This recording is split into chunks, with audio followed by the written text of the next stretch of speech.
Pernah nggak lagi sendirian di lift, tapi ngerasa ada yang lagi merhatiin, padahal kosong? Bayangin ini pelan-pelan, brother. Seseorang masuk ke dalam lift, dia pencet tombol, nunggu, normal. Tapi beberapa detik kemudian, dia mulai berubah. Dia lihat ke arah luar, diam, terus mundur, masuk ke pojokan, kayak lagi sembunyi dari sesuatu. Padahal nggak ada siapa-siapa. Dan beberapa hari setelah itu, orang yang sama ditemukan meninggoy di dalam tangki air di atas sebuah gedung.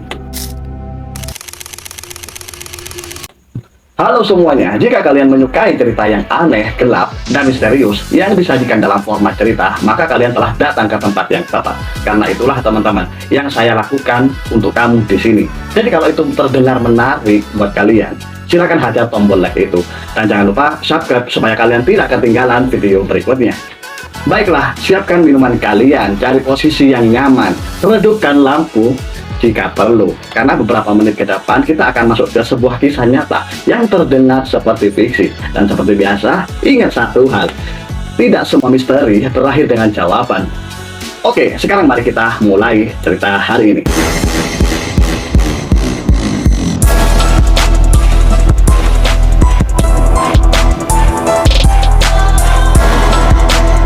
Jadi pada tahun 2013 ada seorang cewek muda dari Kanada, namanya itu Elisa, teman-teman. Umurnya 21 tahun.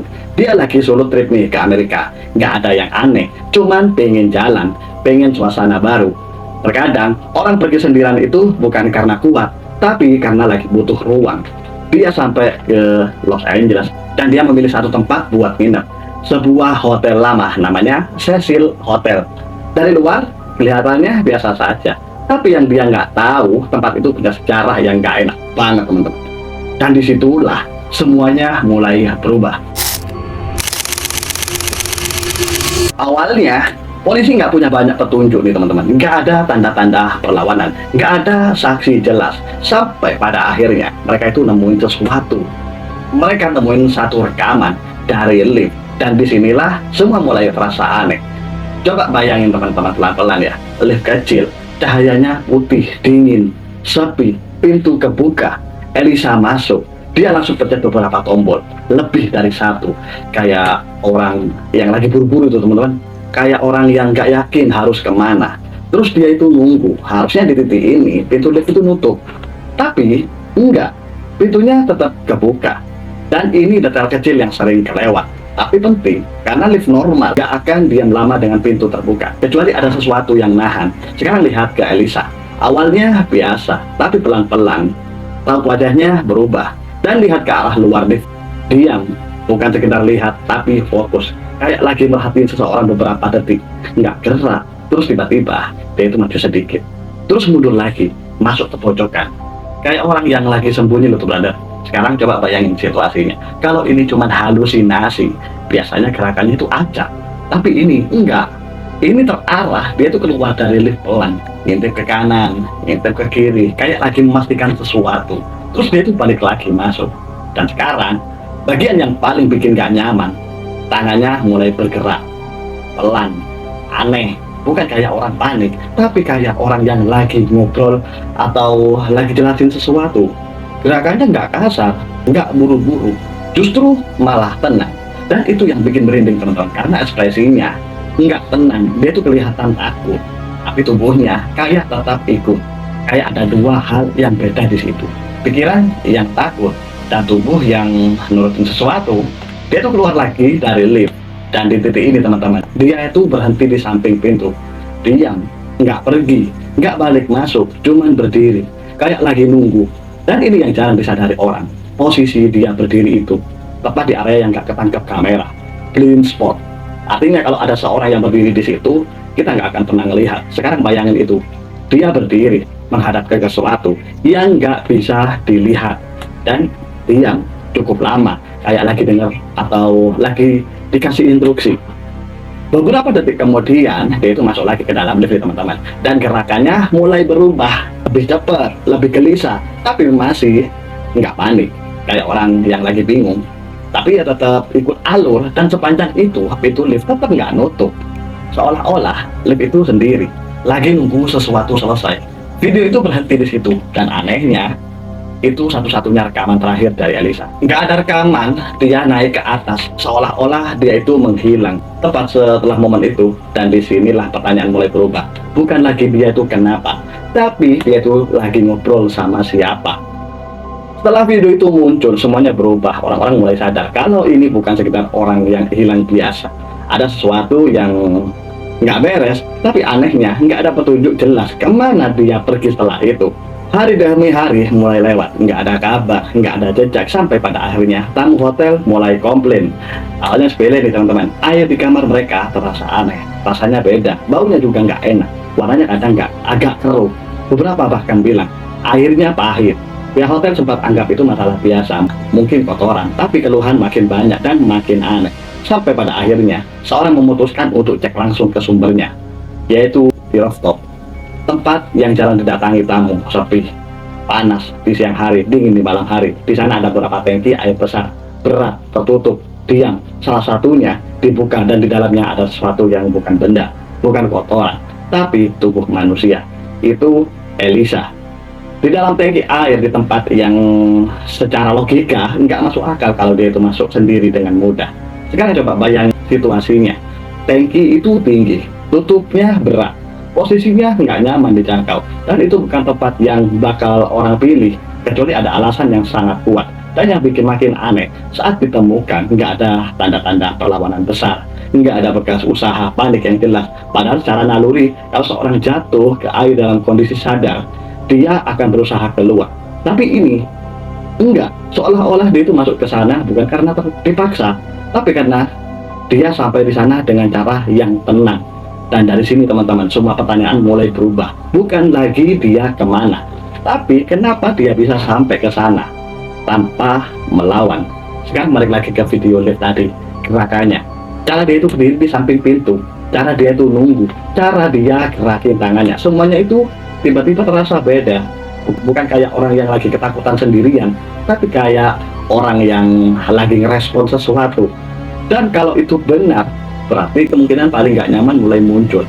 Bahwa sejak live itu, dia mungkin nggak pernah benar-benar sendirian. Dan yang lebih mengganggu lagi teman-teman, kalau memang ada sesuatu atau seorang di sana, kenapa cuma dia yang melihat?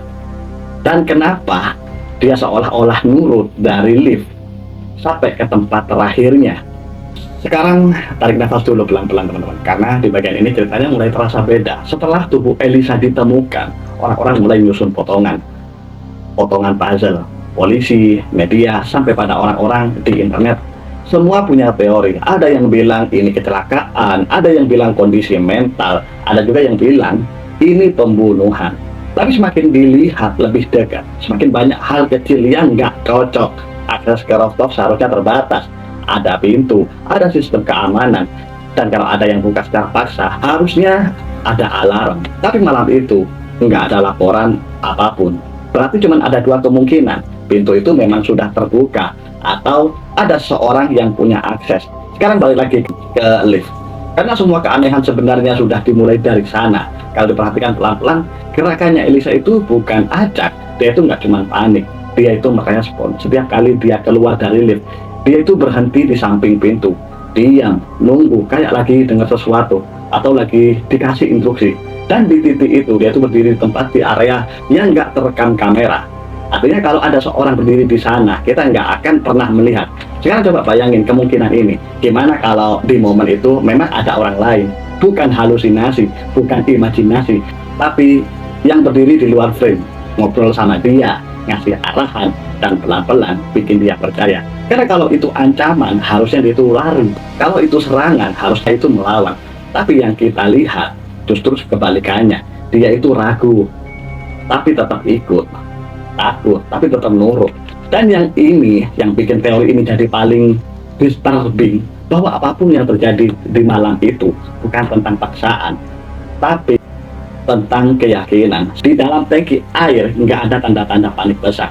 Itu aneh, karena secara naluri manusia nggak akan berusaha keluar air, apalagi kalau sadar. Tapi ini nggak terlihat seperti itu, seolah-olah dia itu masuk ke sana tanpa merasa sedang dalam bahaya. Dan kalau itu benar, berarti kemungkinan paling mengganggu adalah dia percaya dia harus ke sana. Sekarang hubungkan semuanya, lift, gerakan tangan, cara dia nunggu, cara dia berdiri di blind spot, cara dia terlihat seperti lagi interaksi, lalu berakhir di tempat yang nggak masuk akal tanpa perlawanan. Ini bukan pola yang kabur, bukan juga pola yang dikejar. Ini lebih mirip orang yang sedang dituntun pelan-pelan tanpa sadar, dan sampai akhirnya dia sampai di titik terakhir. Gimana kalau hal ini menyeramkan? Dari cerita ini bukan karena ada sesuatu yang menyerang, tapi karena sesuatu itu cukup meyakinkan untuk bikin dia itu ikut tanpa paksaan, tanpa teriak, tanpa jejak. Dan sampai hari ini nggak ada yang benar-benar tahu apa yang dia lihat di luar lift itu, atau siapa yang sebenarnya diajak bicara. Setelah semua itu, kasus ini perlahan ditutup. Kesimpulan resminya sederhana, terlalu sederhana malah. Kecelakaan, dan buat sebagian orang itu cukup, karena memang lebih nyaman percaya kalau semua ini cuma kejadian buruk biasa. Tapi kalau dipikir lagi teman-teman, ada banyak hal yang masih tertinggal di video live itu.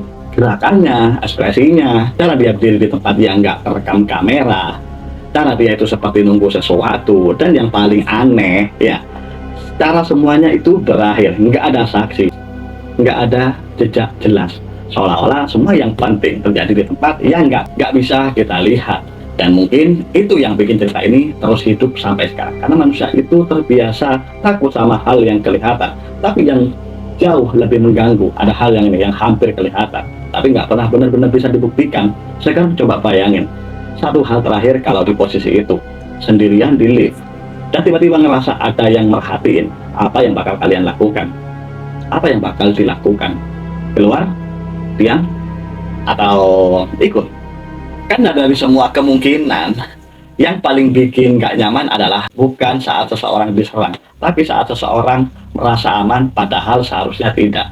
Dan mungkin teman-teman, dia di momen terakhirnya, Elisa merasa dia itu sedang mengikuti seorang yang benar, padahal yang diikutinya itu membawanya ke akhir.